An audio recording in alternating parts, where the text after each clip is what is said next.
Efésios capítulo 2, versículo 5 ao 16 e o versículo 18.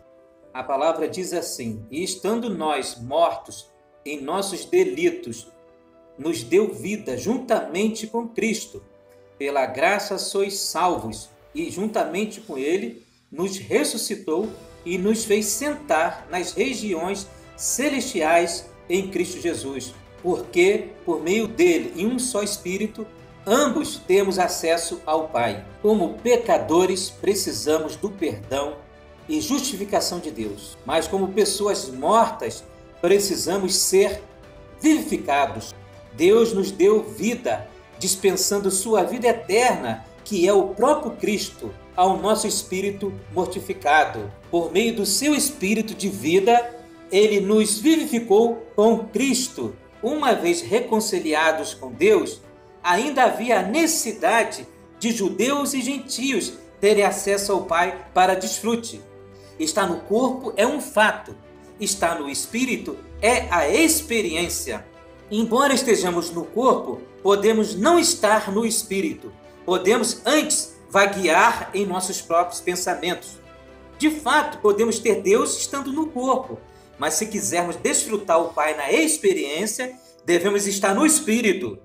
Antes estávamos longe de Deus, mas fomos reconciliados posicionalmente com Ele. Agora não há nenhuma separação ou partição entre nós e Deus. Contudo, se não estivermos no Espírito, não teremos o desfrute desse fato.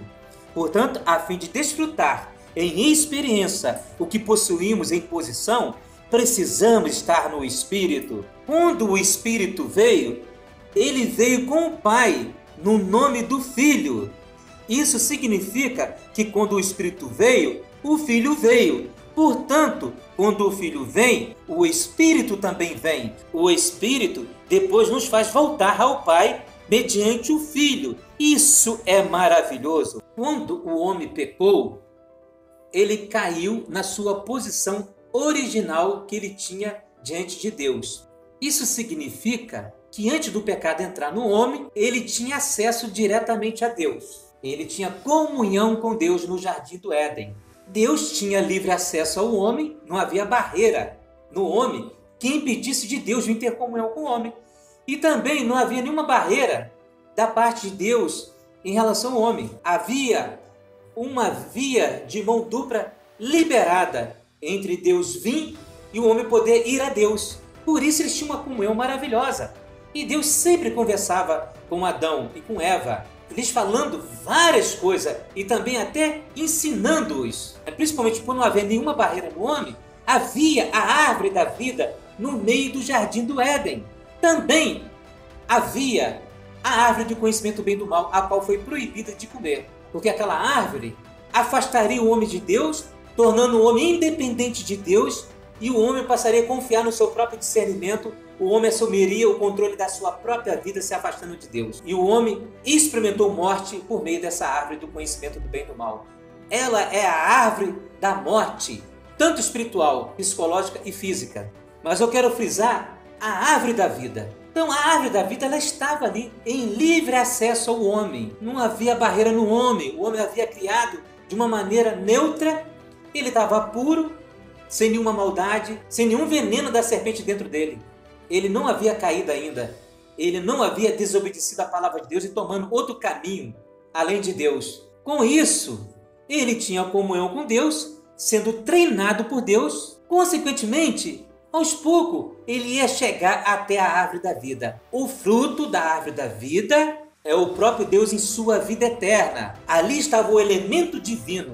Mas para o homem ter acesso ao que Deus é em sua vida, natureza eternas, ele precisaria escolher. Ele teria escolhido Deus em vez de escolher um caminho diferente da vontade de Deus.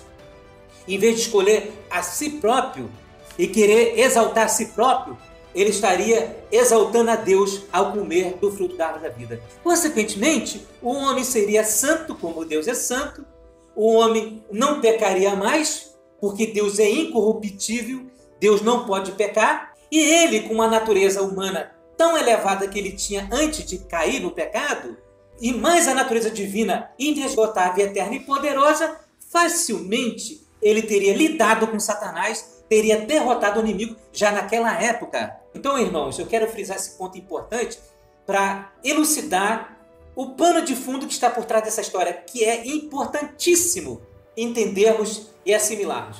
Além da comunhão diária com Deus, o homem precisaria comer do fruto da árvore, da vida.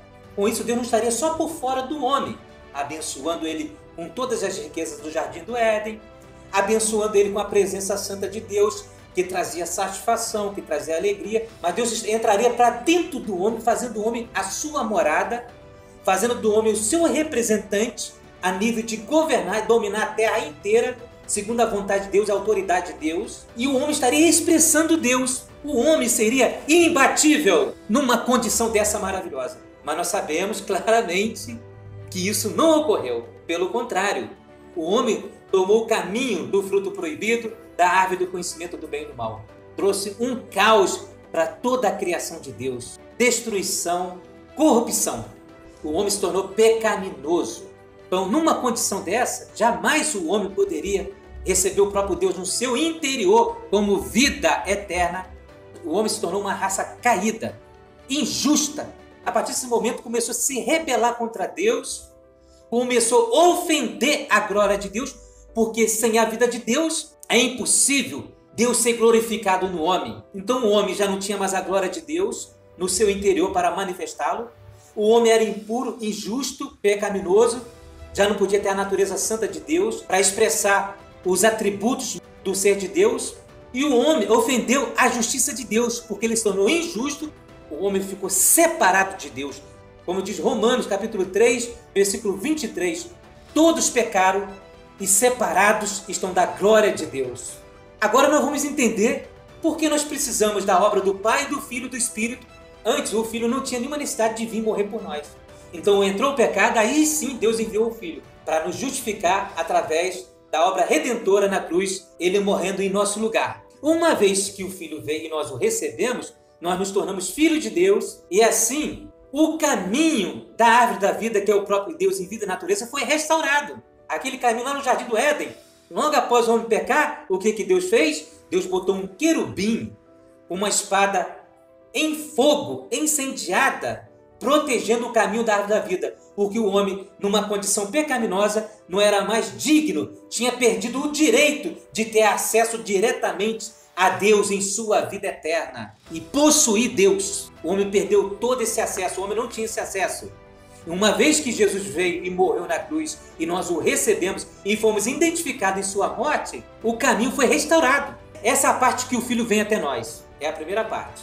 Então aquele querubim e a espada e o fogo representa três coisas. O querubim representa a glória de Deus, a espada representa a justiça de Deus e o fogo a santidade de Deus. Então o Filho veio e satisfez a glória de Deus, a santidade de Deus, a justiça de Deus. E uma vez que nós fomos justificados em Cristo, Ele também nos deu a vida eterna. E a vida eterna entrou dentro do nosso espírito. E o Senhor em ressurreição voltou a Deus. E quando Ele volta por meio do Espírito da verdade, está em João capítulo 14, o Pai também volta com Ele novamente. Por isso nós temos o Deus triuno, a Trindade divina, habitando em nós. A obra do Pai, do Filho e do Espírito é alcançar o homem, restaurando-o e enchendo esse homem da vida de Deus. E com isso nos habilita a vencer todos os inimigos. Por isso que nós precisamos do Espírito que habita em nós, o Espírito da vida, pois é Ele que infunde e aplica em nós toda essa riqueza e nos leva a experimentar Deus, desfrutar de Deus de uma maneira viva e real, não apenas baseado numa doutrina, mas o Espírito é o Espírito da realidade, que é o próprio Cristo, que é Deus em cada um de nós. Que todos os irmãos possam desfrutar, irmãos, da riqueza do Senhor, dessa alma plena de Deus, e possam ter um desfrute elevado com Deus. Fica na paz do Senhor Jesus, eu paro por aqui. Até a próxima.